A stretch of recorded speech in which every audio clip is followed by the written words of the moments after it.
In front of me is Samsung Galaxy Tab S9 Plus, and today I would like to show you how you can clean storage of this device.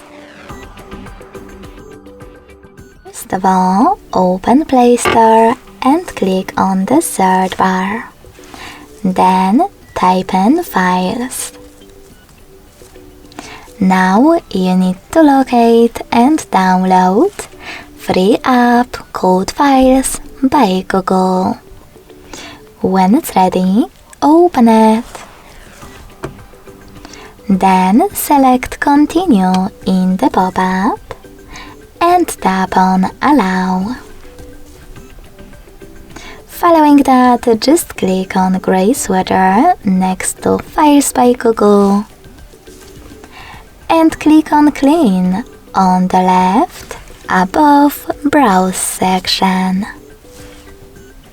Now select Clean next to Junk Files and then hit Clear in the pop-up. So when I do that, as you can see, storage of my device was successfully cleaned.